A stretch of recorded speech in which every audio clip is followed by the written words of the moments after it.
नमस्ते डेवलपर्स। आज के इस तकनीकी विश्लेषण में आपका स्वागत है। आज हम बात करने वाले हैं एक मैसिव पैराडाइम शिफ्ट की जो गूगल I/O 2026 में अनाउंस हुआ है। जी हां, हम बात कर रहे हैं नए एंटी ग्रेविटी 2.0 प्लेटफॉर्म की। तो बिना किसी देरी के चलिए सीधे इसमें डाइव करते हैं और समझते हैं कि सॉफ्टवेयर डेवलपमेंट की दुनिया आखिर कैसे बदल रही है। तो देखिए, I/O 2026 में कुछ ऐसी घोषणाएं हुई हैं जिन्होंने सच में सबका ध्यान खींचा है। सबसे बड़ा गेम चेंजर है नया जेमिनी 3.5 फ्लैश इंजन, जो अब इस पूरे सिस्टम की जान है। और पता है, उन्होंने वॉइस कोडिंग का नया फीचर इंट्रोड्यूस किया है जो रियल टाइम ट्रांसक्रिप्शन करता है। मतलब अब टाइपिंग की जरूरत ना के बराबर होने वाली है। और अगर बजट की टेंशन थी तो एक बहुत अच्छी खबर है। AI अल्ट्रा सब्सक्रिप्शन अब घटाकर सिर्फ $200 कर दिया गया है, और वो भी पिछले लिमिट से 20 गुना ज्यादा अलाउंस के साथ। ये सच में कमाल है। आज के इस रोड मैप को अगर हम जल्दी से देखें तो हम शुरुआत करेंगे गूगल I/O 2026 के एंटी ग्रेविटी लॉन्च से। उसके बाद हम समझेंगे कि ये एंटी ग्रेविटी 2.0 प्लेटफॉर्म आखिर क्या है, एंटी ग्रेविटी CLI के नए मोड्स क्या हैं, और फिर सब एजेंट्स, एसिंक्रोनस टास्क, नए टूल्स और आखिर में क्रोम MCP इंटीग्रेशन पर चर्चा करेंगे। तो चलिए शुरू करते हैं हमारे पहले हिस्से से, Google I/O 2026 anti gravity launch. इसके इंजन अंडर द हुड पर एक नजर डालते हैं। स्क्रीन पर ये नंबर देख रहे हैं, 289। ये कोई आम नंबर नहीं है, ये जेमिनी 3.5 फ्लैश मॉडल की नई प्रोसेसिंग स्पीड है, 289 टोकन्स पर सेकंड। अगर इसको थोड़ा पर्सपेक्टिव में रखें तो ये पुराने मॉडल्स के मुकाबले 12 गुना ज़्यादा तेज़ है। पहले डेवलपर्स को जो सिंक्रोनाइजिंग ब्लॉकिंग डिलेज झेलने पड़ते थे ना, जब एक प्रॉम्प्ट लिखने के बाद लंबा इंतजार करना पड़ता था, वो अब पूरी तरह से हिस्ट्री बन चुका है। आगे बढ़ते हैं हमारे दूसरे सेक्शन की तरफ। एंटी ग्रेविटी 2.0 प्लेटफॉर्म क्या है और कैसे ये एक कोड एडिटर से पूरा ऑर्केस्ट्रेशन स्वीट बन गया है। अब देखिए, पुराने और नए सिस्टम के बीच का अंतर बहुत ही क्लियर है। पहले एंटी ग्रेविटी बेसिकली एक VS कोड फोर्क था, सिर्फ एक सिंपल ID जहां कॉन्वर्जेशंस एक ही वर्कस्पेस तक सीमित थे। लेकिन अब एंटी ग्रेविटी 2.0 एक पूरा डेवलपमेंट स्वीट बन चुका है। इसमें डेस्कटॉप ऐप, CLI और SDK सब शामिल है। सबसे बड़ा शिफ्ट ये है कि ये अब मल्टीपल फोल्डर्स पर प्रोजेक्ट बेस्ड कॉन्टेक्स्ट के साथ काम करता है। नया डेस्कटॉप ऐप खास तौर पर एजेंट्स को डायनामिकली ऑर्केस्ट्रेट करने के लिए डिजाइन किया गया है। ये सच में एक मेजर अपग्रेड है। जैसे कि रेडिट कम्युनिटी पर किसी ने बिल्कुल सही कहा है कि एंटी ग्रेविटी अब सिर्फ एक IDE नहीं है, ये एक फुल डेवलपमेंट प्लेटफॉर्म है। लोगों को समझ आने लगा है कि ये कितना बड़ा बदलाव है। पर हाँ, अगर आपको लग रहा है कि आपका फेवरेट कोड एडिटर छिन जाएगा तो घबराने की बिल्कुल ज़रूरत नहीं है। पुराना IDE अब भी अवेलेबल है और आप उसे पहले की तरह डाउनलोड कर सकते हैं। नया डेस्कटॉप ऐप उनके लिए ज़्यादा ज़रूरी है जिनका पूरा फोकस बैकएंड एजेंट्स को संभालने पर होता है। तीसरा सेक्शन है हमारा एंटी ग्रेविटी CLI के नए मोड्स। चलिए इस नए गो बेस्ड टर्मिनल एजेंट को समझते हैं।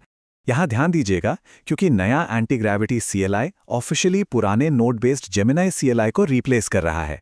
इस नए गो बेस्ड CLI में 3 बहुत ही स्पेसिफिक मोड्स दिए गए हैं। पहला है इंटरैक्टिव मोड, जिसे आप आईगे से ट्रिगर करते हैं। ये टर्मिनल के अंदर एक पूरा इंटरफेस देता है और मल्टी स्टेप रीजनिंग या फाइल एडिटिंग के लिए परफेक्ट है। दूसरा है कमांड मोड, इसे प्रॉम्प्ट पास करके यूज करते हैं और यह शेल स्क्रिप्ट्स और CI जॉब्स के लिए quick one shot inline assistance देता है। और तीसरा, जो शायद सबसे यूजफुल है, वो है एसिंग सब एजेंट मोड। इसे -B फ्लैग से ट्रिगर करते हैं और किसी भी लंबे रीफैक्टरिंग टास्क को बैकग्राउंड में भेज सकते हैं। ऐसे आपका मेन प्रॉम्प्ट और कोडिंग प्रोसेस कभी ब्लॉक नहीं होता। और एक छोटी लेकिन बहुत ही जरूरी डिटेल, SSH अवेयर ऑथेंटिकेशन। हम सब जानते हैं कि रिमोट सर्वर्स पर काम करते वक्त ऑथेंटिकेशन कितना बड़ा हेडेक हो सकता है। नया CLI इस प्रॉब्लम को बिल्कुल खत्म कर देता है। ये हेडलेस सेशंस को ऑटोमैटिकली डिटेक्ट करता है और तुरंत एक लोकल ब्राउजर URL दे देता है। रिमोट सेटअप्स का ऑथ प्रोसेस अब बिल्कुल सीमलेस हो गया है। चलिए अब अपने चौथे सेक्शन पर आते हैं, सब एजेंट्स और एसिंक्रोनस टास्क्स। ये देखते हैं कि बिना किसी मैनुअल ओवरहेड के पैरेललाइजेशन कैसे काम करता है। डायनामिक सब एजेंट्स को आप एक ऐसी टीम की तरह इमेजिन कीजिए जहां कई जूनियर डेवलपर्स एक साथ पैरेलल में आपके लिए काम कर रहे हैं। इसका वर्कफ्लो सच में ब्रिलियंट है। पहले मेन एजेंट को एक कॉम्प्लेक्स मल्टी पार्ट टास्क मिलता है, फिर वो नेटिव गिट वर्कट्रीज का इस्तेमाल करके अलग अलग आइसोलेटेड सब एजेंट्स बनाता है। इसका सबसे बड़ा फायदा जानते हैं क्या है? जब सब एजेंट्स बैकग्राउंड में npm इंस्टॉल्स या रिफैक्टरिंग जैसा लंबा काम कर रहे होते हैं तो आपकी मेन डायरेक्टरी बिल्कुल साफ रहती है। और जब काम पूरा हो जाता है तो सारे रिजल्ट सेफली मेन थ्रेड में मर्ज हो जाते हैं। इस इकोसिस्टम में शेड्यूल्ड टास्क्स की फैसिलिटी भी ऐड की गई है, जो ठीक किसी क्रॉन जॉब या CI/CD पाइपलाइन की तरह काम करती है। इसका मतलब है कि अब एजेंट्स को बिना किसी एक्टिव यूजर सेशन के टाइमर या रिकरिंग शेड्यूल पर चलाया जा सकता है। आप easily nightly test suites, weekly dependency audits या कोड क्वालिटी स्कैन्स सेट कर सकते हैं और पूरा सिस्टम बैकग्राउंड में अपना काम करता रहेगा। आगे बढ़ते हैं हमारे 5वें सेक्शन पर, जहां हम नए टूल्स और स्लैश कमांड्स पर चर्चा करेंगे। यह देखेंगे कि एजेंट बिहेवियर पर और बेहतर कंट्रोल कैसे पाया जा सकता है। अब जब एजेंट्स इतने पावरफुल हो गए हैं तो उनके बिहेवियर पर कंट्रोल रखना भी जरूरी है। यही काम आते हैं स्लैश कमांड्स। ये इनबिल्ट टेक्स्ट डायरेक्टिव्स होते हैं जो प्रॉम्प्ट बॉक्स के अंदर ही एजेंट को स्ट्रिक्ट इंस्ट्रक्शंस और बाउंड्रीज देते हैं। लंबे चौड़े सिस्टम प्रॉम्प्ट्स लिखने के बजाय बस एक छोटा सा टेक्स्ट डायरेक्टिव यूज कीजिए और एजेंट ठीक वैसा ही करेगा जैसा आप चाहते हैं। एंटी ग्रेविटी में 4 नए स्लैश कमांड्स आए हैं। स्लैश गोल एजेंट को फुली ऑटोनोमस बना देता है, जहां वो बिना आपसे पूछे टास्क कंप्लीट होने तक रन करता है। उसके बाद है स्लैश ग्रिल मी। ये बहुत इंटरेस्टिंग है।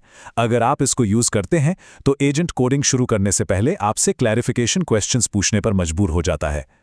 फिर है स्लैश शेड्यूल, जो डिलेड या बैकग्राउंड क्रॉन जॉब्स को ट्रिगर करता है।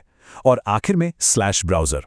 ये कमांड इसलिए लाया गया है ताकि एजेंट बेवजह वेब सर्च में ना भटके।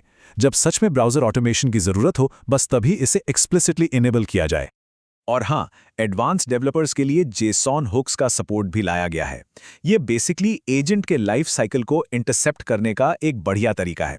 अगर आपको टूल कॉल्स या मॉडल इन्फ्रेंस से ठीक पहले या बाद में कोई custom local shell script automatic चलानी हो या किसी स्पेसिफिक डायरेक्टरी में एडिट्स को ब्लॉक करना हो, तो JSON हुक्स आपके बहुत काम आने वाले हैं। आखिर में छठे और आखिरी सेक्शन पर आते हैं, क्रोम MCP और ब्राउजर इंटीग्रेशन। कोडिंग एजेंट्स के लिए क्रोम डेव टूल्स। ये इंटीग्रेशन सच में काफी ताकतवर है। एंटी ग्रेविटी अब मॉडल कॉन्टेक्स्ट प्रोटोकॉल यानी MCP के जरिए सीधा क्रोम ब्राउजर से जुड़ता है। इसका मतलब है कि AI एजेंट्स अब डायरेक्टली क्रोम डेव टूल्स का इस्तेमाल कर सकते हैं। वो real time performance trace insights को एक्सेस कर सकते हैं, सोर्स मैप्ड कंसोल मैसेजेस के साथ एडवांस डिबगिंग कर सकते हैं और यहाँ तक कि नेटवर्क रिक्वेस्ट्स को एनालाइज और रिडैक्ट भी कर सकते हैं। एम्बेडेड पपिटियर के साथ ये रिलायबल UI ऑटोमेशन रन करते हैं। एक तरह से मॉडर्न वेब गाइडेंस स्किल्स इसमें पूरी तरह इंटीग्रेटेड हैं ताकि बेस्ट प्रैक्टिसेस फॉलो होती रहें। इस पूरे इकोसिस्टम और इन नए पावरफुल फीचर्स को देखने के बाद हमारे दिमाग में एक बड़ा सवाल उभर कर आता है, क्या AI एजेंट्स अब सच में पूरे सॉफ्टवेयर लाइफ साइकिल को अकेले अपने दम पर संभाल सकते हैं? एंटी ग्रेविटी 2.0 को देखकर तो यही लगता है कि हम उस ऑटोनॉमस फ्यूचर के बहुत करीब आ गए हैं। आपको क्या लगता है? आज के इस तकनीकी विश्लेषण में मेरे साथ जुड़ने के लिए शुक्रिया। ये नया टूल किट डेफिनेटली एक गेम चेंजर होने वाला है।